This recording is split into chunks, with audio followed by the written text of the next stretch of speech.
Good morning, everybody. I, Chandrashekhar Tilak, welcome you all in the second episode of our weekly column, Market.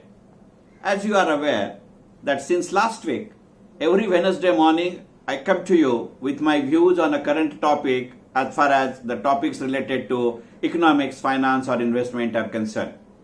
As promised to you, that I will be selecting every time a latest topic which is close to our heart or at least of interest to all of us. Today I wish to discuss certain points related to the new Sebi norms related to the margins or our mutual fund compositions. As all of you are aware that Sebi has come out as a part of its duty to regulate, guide and develop a securities market of our country from time to time with new rules or regulations. Recently, Sebi has declared or announced that henceforth, whenever we are buying in our individual capacity directly from the secondary market, whether we are buying or we are selling, we are supposed to deposit our margins beforehand. Earlier, whenever we were selling, our delivery instruction slip, duly acknowledged by our DP or a depository participant, was treated as a sufficient margin. Or our earnest deposit, or our deposit which we keep with our broker, generally nowadays who are offering in 3-in-1, 2-in-1 or 1-in-1 kind of a service, broker used to get a liberty that given based on the credentials of the concerned client, the broker did not insist or may insist as far as our margin payments are concerned. Such a discretionary power available with our stockbrokers have been taken away by the recent rules of Sebi. There may be various triggers to it. On a paucity of a time, I would like to avoid making a mention or a detailed description thereof. Subsequently, in some other parts, we can certainly deal in details with them. But because of various reasons which Sebi might have thought it fit, Sebi has said that if I am buying the equities, say worth rupees 2 lakhs or something, certainly I have to pay that amount upfront.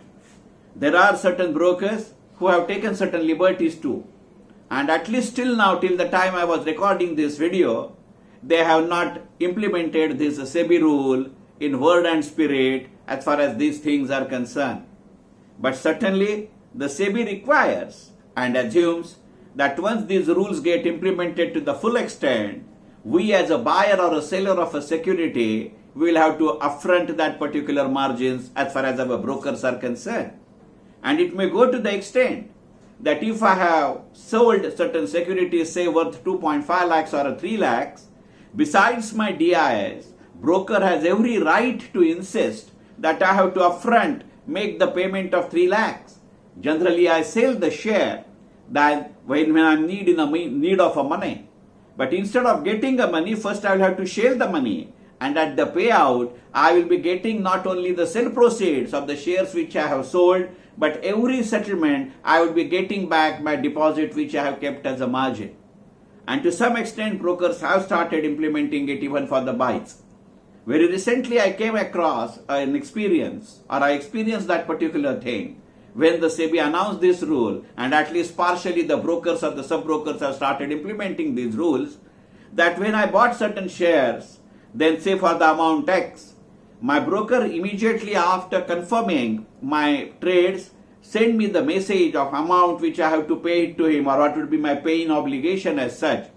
And he insisted that I should transfer that much money plus something to the main broker's bank account immediately. Just to give an example, if my broker amount or my buying amount was in the vicinity of 2.6 lakhs, my broker suggested that I should transfer 2.65 lakhs because 2.6 lakhs was my purchase value, so plus brokerage, sub-brokerage and various taxation he was adding into. And accordingly, I transferred 2.65 lakhs to him. On the payout date, not only I got my shares into my demat account, but the excess amount to the tune of few thousands was returned back to my bank account. In earlier instances, this amount used to stand to my credit. And that's why, right from the monthly balancing or a quarterly balancing, Sebi is insisting for a settlement-wise balancing.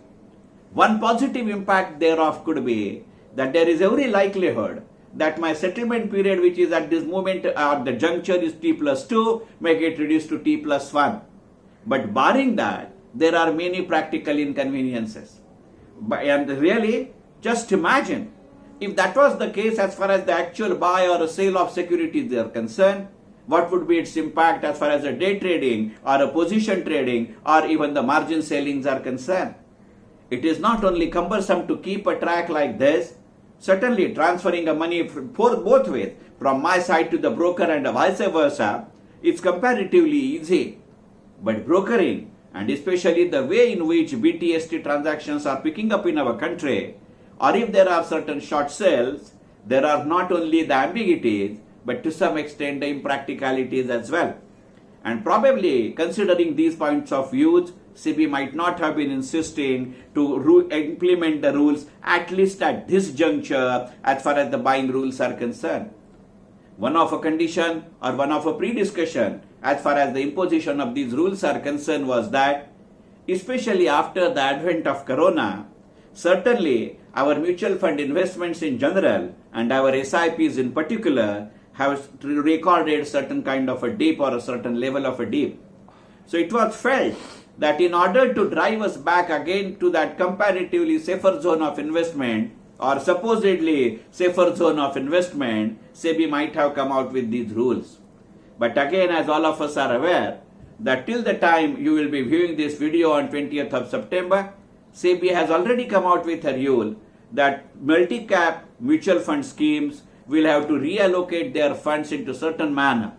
Certainly that's a topic for a separate round of a market. But till then, one thing is very clear. Whether because of the Sebi rules related to the payment of margin as far as my secondary market transactions are concerned, or Sebi rules related to my mutual fund transactions or the reinvestment of funds by the mutual funds are concerned, market is going to have a interesting picture as far as the coming days or weeks are concerned. I am putting it very mildly, I am very much aware. But to be honest, predicting a market has become a volatile job just like a market itself. Because even after these particular announcements by Sebi, it was expected widely and wildly, both in a print media as well as in electronic media, that our indices, stock market indices, will show certain sort of a volatility. In fact, many have gone to the extent of saying that our market needs a trigger and these Sebi rules would provide that and our indices would come down. But our market has shown a completely robust change. Robust is in the inverted commas. I do not know whether it is adamancy or a robustness of my economy. But certainly the currents, cross currents and undercurrents of my local economy and my national economy and my global economy doesn't permit me to be so optimist as far as the robustness of economy is concerned. So, we as the small investor, we as the susceptible investor will have to sit back and take a look not only at my equity portfolio but even at my mutual fund portfolio. Not only my investment status but even my investment strategies in the days to come.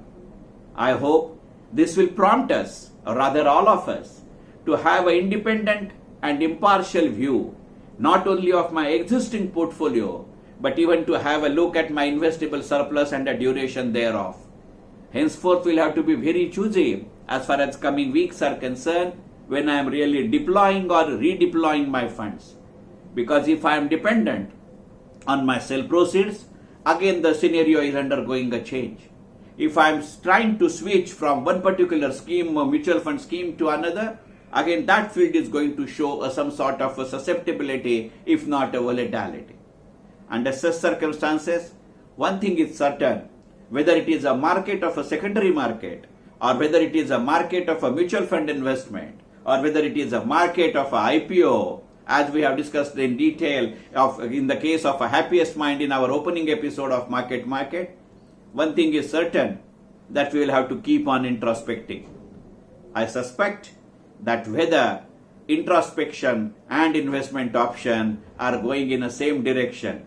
So henceforth, not only the psychology, but even a philosophy and a sociology thereof needs to be considered. And this is going to be the crux as far as this part or episode of our Wednesday weekly column, Market is concerned. I hope this particular episode or our series titled as Market Market is going in the directions which you are expecting and it is meeting your desires and expectations. I am eagerly awaiting for your feedbacks, your comments and your reactions on YouTube itself, because that would give us a clue where we should drive this our Wednesday weekly column. Thank you very much till then.